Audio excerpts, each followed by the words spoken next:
Hello there, Tom Holeyby with Ashgar Defense.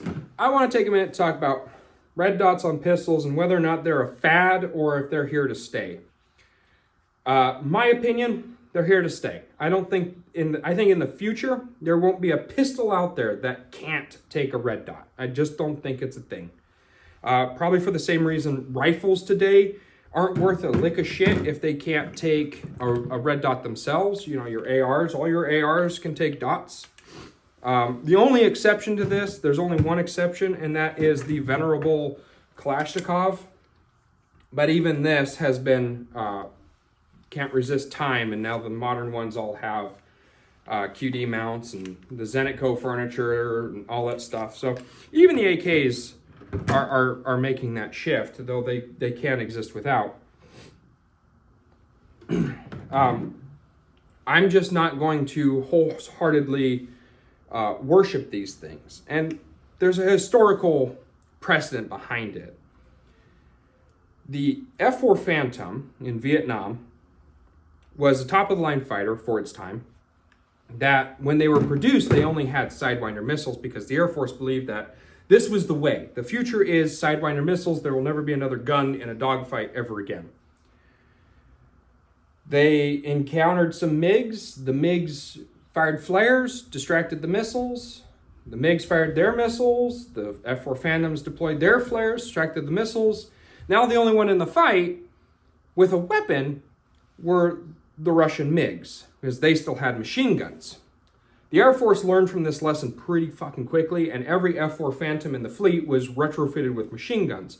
And in fact, that lesson was learned so deeply that the F-14, the F-15, the F-16, the F-18, the F-22, the F-35 all have guns installed on them. Even though the F-22 and the F-35 are stealth fighters, which means they're not even supposed to be shot at, they still have them because, well, what if? What if the Sidewinders didn't work and I have to resort to something? I don't really want to fly and, not be able to fight back.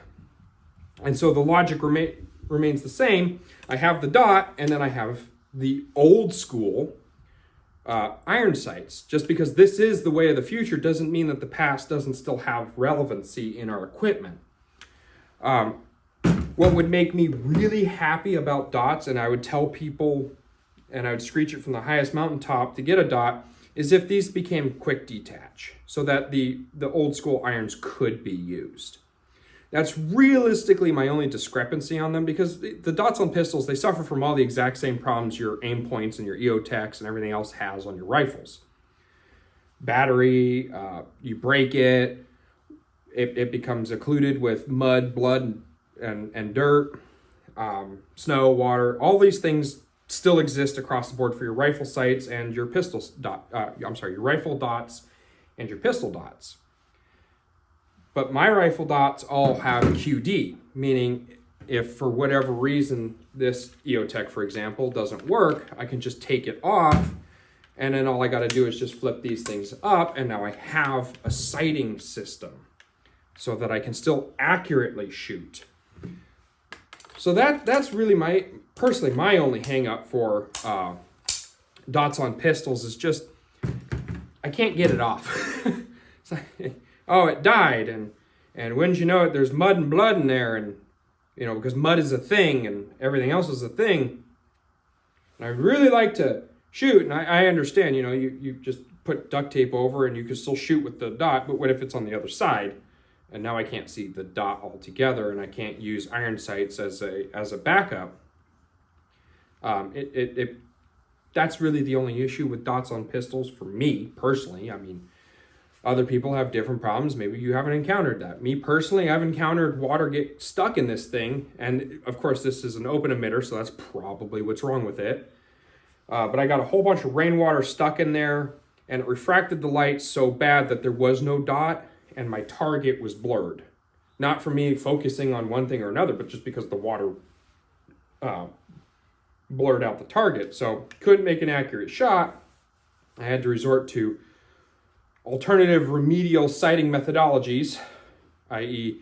using the length of the pistol or just putting the pistol over the target. It's not a super accurate way to do things, but you can still get the job done that way. And I did that because I'd remembered someone telling me that if I shoot it, the dot will clear itself. I think I put 5 shots through it and it never at any point cleared itself. So again, that might be just because it's an open emitter, but that's a reason to have the dot be able to be removed.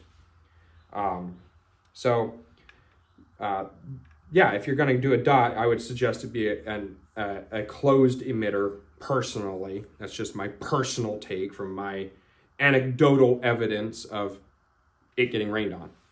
I live in the Pacific Northwest. That's all it ever does here. It just rains. So for me, having rainwater stop up something is not a good thing to have. I think we can all agree on that. If rainwater stops it, it probably shouldn't have it in the Pacific Northwest. So that's just my take on dots. I think they're here to stay. I think they're a great option, especially if you got bad vision. I would love for there to be a holographic variation for people with an astigmatism, because they probably have a rough go of it with the dots. But that's just my 2 cents. If you could make it quick detach and maybe holographic. I get it. The battery life on this would probably be like 5 minutes if it was holographic. You'd have to have like an entire separate battery housing here, and it just comes off the side. And you got to wrap your hand in a gauntlet, and then you can have it. And then at that point, might as well just have a rifle. So I hope this helps someone.